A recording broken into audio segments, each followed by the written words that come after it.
Commentaire sur Daniel, épilogue. Étude numéro F027-13. Ceci est un résumé de l'intention de la prophétie du livre. Résumé. Nous avons vu que le livre de Daniel est divisé en 12 chapitres qui abordent eux-mêmes des phases distinctes des temps des systèmes ou empires babyloniens et de leur domination du monde sous le Dieu de ce monde et du système religieux qu'il a inventé pour saboter la nation d'Israël et la tribu de Juda. Le texte montre que c'est Dieu qui détermine celui qui dirige le navire et le pouvoir. C'est lui, en tant que le seul véritable Dieu, qui exige la loyauté et la fidélité dans tous les aspects de la foi. Quand nous l'avons vu, le premier élément au chapitre traitait de la captivité de Juda, ainsi que de la sélection et du mouvement des princes de Juda, conformément aux prophéties bibliques. Ils ont été testés, mis à l'épreuve quant à leur foi et observation des lois de Dieu, en commençant par les tests des lois sur l'alimentation et des commandements qui s'appliquaient à leur loyauté envers le Dieu de la Bible. Le chapitre 2 portait sur l'établissement du déroulement du reste de l'âge sur les 6 empires.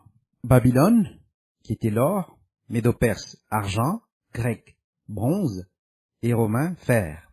Tous ces empires tiraient leur influence à partir des systèmes babyloniens et des influences religieuses qui en sont issues et qui se sont répandus dans le monde entier, mais qui devaient se développer dans les systèmes mondiaux jusqu'au temps de la fin.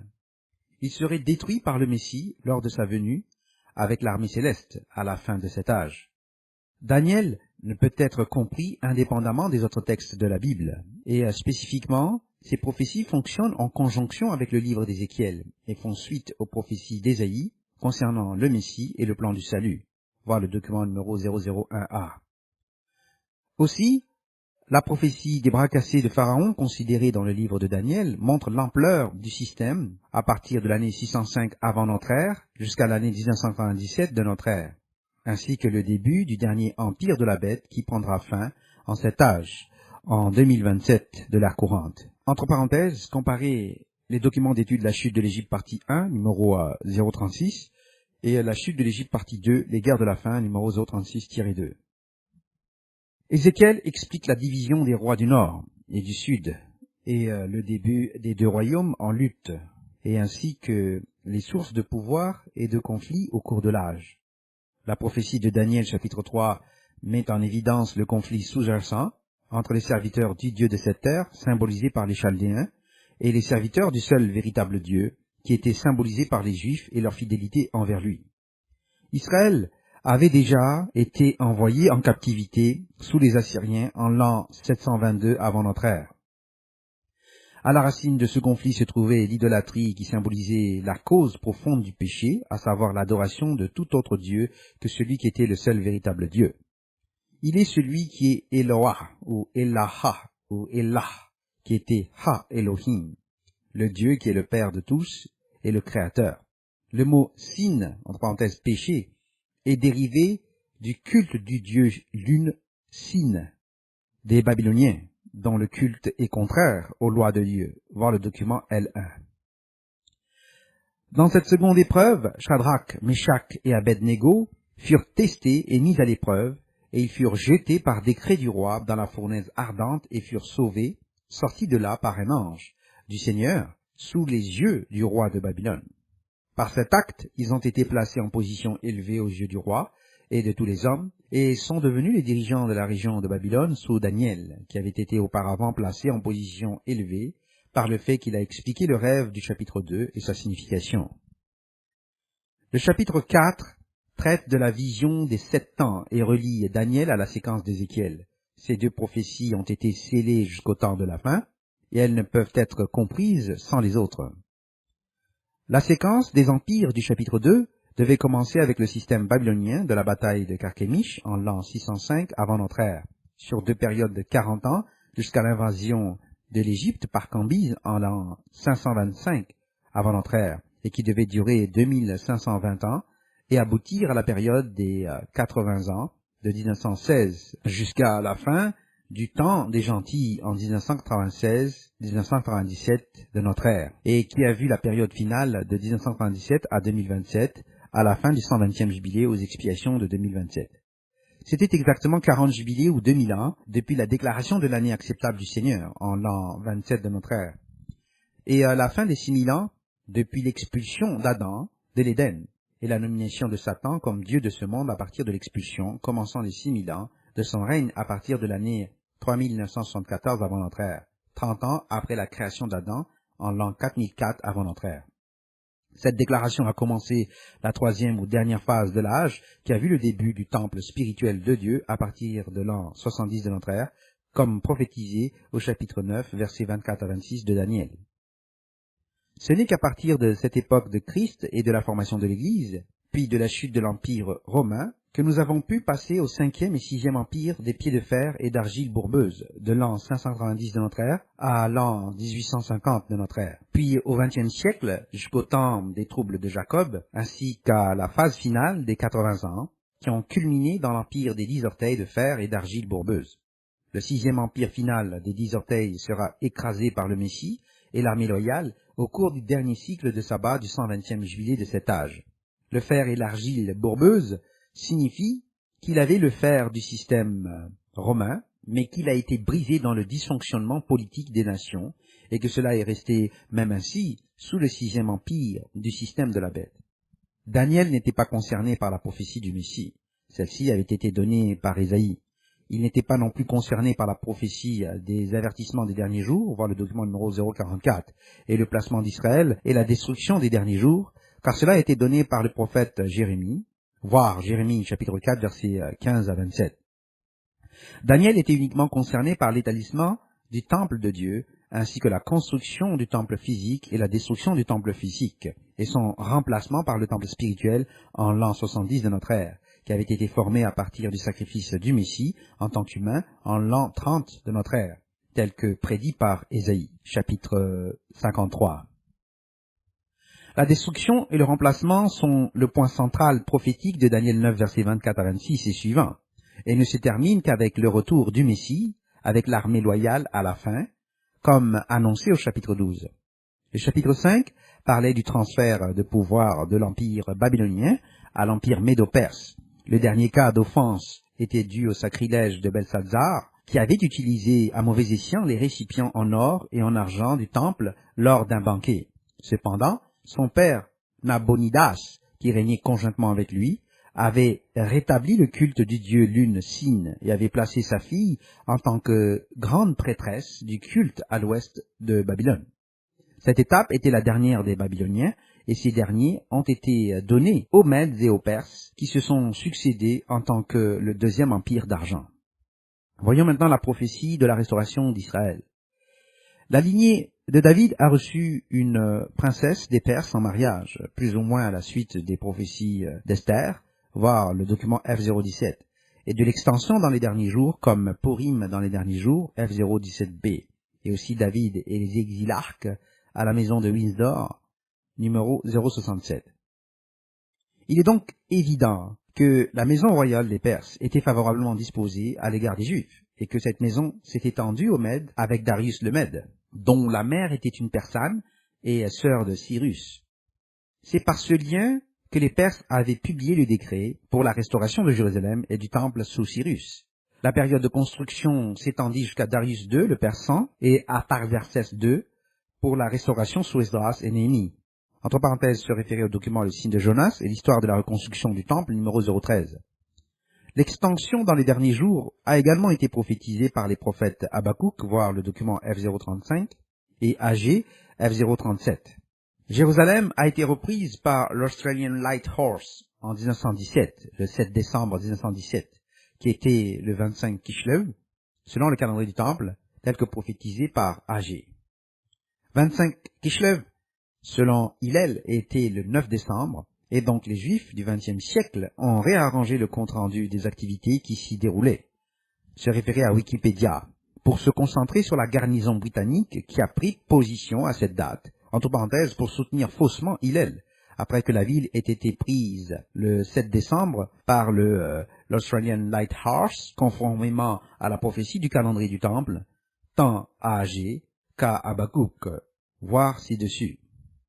Le chapitre 6 note que Darius, entre parenthèses c'était Darius le Mède, a établi Daniel comme l'un des 3 présidents à qui les satrapes rendraient compte. Ce nombre a ensuite été porté à 127 au total. Par la suite, il a été proposé à Daniel d'être établi à la tête du royaume sur les satrapes et les présidents, et ils ont donc cherché à le détruire. Ils ont établi une loi de sorte que, selon la loi des Mèdes et des Perses, si le roi devait adopter cette loi, même lui ne pouvait pas la défaire ou l'enfreindre. Ils ont menti en affirmant que tous les présidents et satrapes étaient d'accord, car ils n'ont manifestement rien dit à Daniel, et encore moins l'ont consulté. Ainsi, sa prière publique à Dieu 3 fois par jour enfreindrait la loi et le forcerait à être jeté dans la fosse aux lions. Le roi a été contraint d'obtempérer et d'ordonner qu'on le jette dans la fosse. Un ange de Dieu est apparu dans la fosse et a sauvé Daniel. En conséquence, tous ceux qui ont conspiré contre Daniel ont été eux-mêmes, avec leur famille, détruits dans la fosse comme ils avaient cherché à tuer Daniel. Cette punition a été établie comme la punition standard pour ceux qui ont cherché à tuer un prophète de Dieu et sera exécutée dans les derniers jours sous les témoins. Entre parenthèses, se référer au document numéro 141D.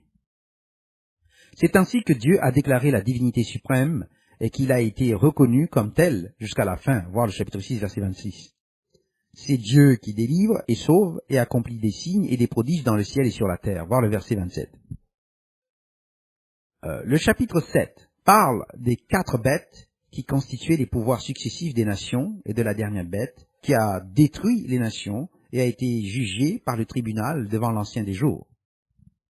Le Fils de l'homme a été présenté, puis il a reçu autorité sur tous les peuples et nations. Et cette autorité a été donnée aux serviteurs fidèles, loyaux du Messie et du corps de Christ.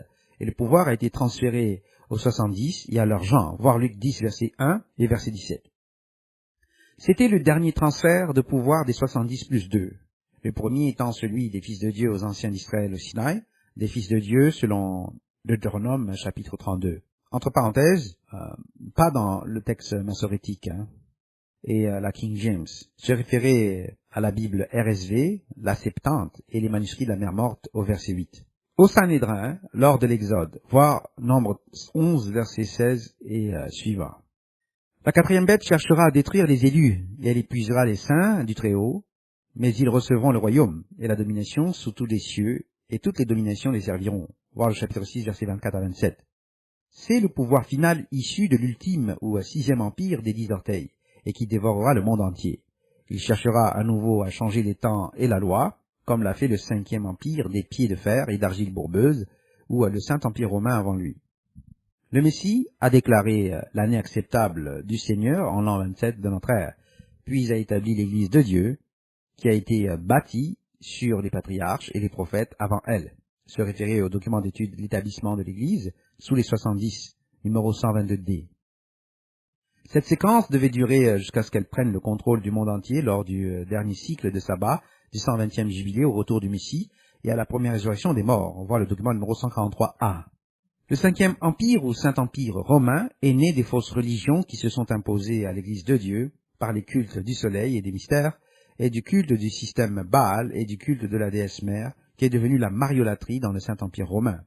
Les branches du système Baal se sont répandues à travers les cultes d'Atis et de Cybèle à Rome et en Orient, d'Adonis en Thrace, d'Osiris, d'Isis et d'Horus en Égypte, et de Mithra, et le culte de la tauroctonie dans l'armée, entre parenthèses introduit par les pirates phrygiens capturés par Pompée au 1er siècle, c'est-à-dire environ l'an 63 avant notre ère.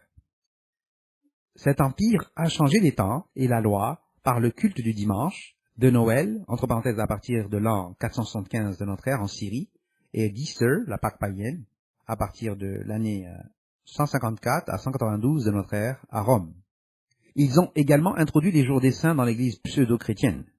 Le 2e faux système de l'islam hadithique a été transféré à la Mecque depuis Béka, c'est-à-dire environ l'an 699 de notre ère, et s'y établit après les 4 califes correctement guidés et la révolution abbasside. Entre parenthèses, se référer au document d'étude Béka et les 4 califes correctement guidés, numéro Q001D. Au chapitre 8, Daniel reçoit une vision du 2e transfert de pouvoir des Médo-Perses aux Grecs. Cet empire a déterminé le moment de la profanation du temple après que les Grecs aient été divisés et est devenu les empires du Nord en tant que roi du Nord sous les Séleucides et les rois du sud gouvernant l'Égypte sous les Ptolémées. La prophétie des 2300 soirs et matins, voire le verset 14, commence avec la victoire grecque à la bataille de la rivière Granicus, l'an 334, et se termine avec la restauration du sanctuaire à son état légitime. Exactement 2300 ans après la bataille de la rivière Granicus, nous arrivons à l'année 1967. C'était l'année de la guerre des 6 jours entre les Arabes et les Israéliens, et le mont du Temple a été restauré à l'état d'Israël, à la suite de leur victoire dans la guerre. La séquence est expliquée dans le commentaire de Daniel chapitre 8. Au chapitre 9, Daniel voit que selon Jérémie, il restait tant d'années pour la désolation d'Israël, soit 70 ans au total. Il s'est alors tourné vers Dieu dans la prière et le jeûne, vêtu d'un sac, et a confessé les péchés d'Israël. Il a avoué que tout Israël avait péché contre Dieu et la loi de Dieu, ce qui est essentiel pour conserver la protection de Dieu. Après avoir fait la supplication, l'ange Gabriel a été envoyé au sacrifice du soir pour parler à Daniel.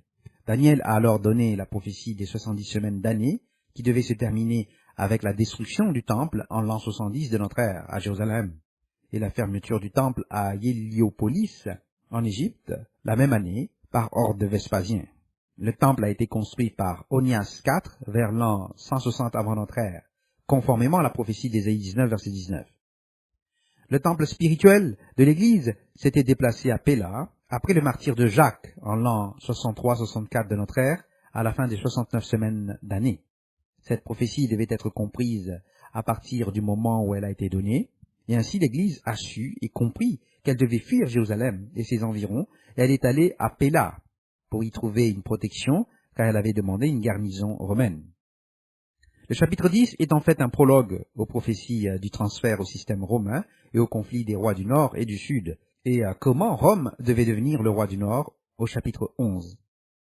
Le chapitre 12 traite du retour du Messie et des résurrections des morts, à la fois la première résurrection, voire le document numéro 143A, et la deuxième résurrection et le jugement du grand trône blanc, voire le document numéro 143B, à la fin du millénium.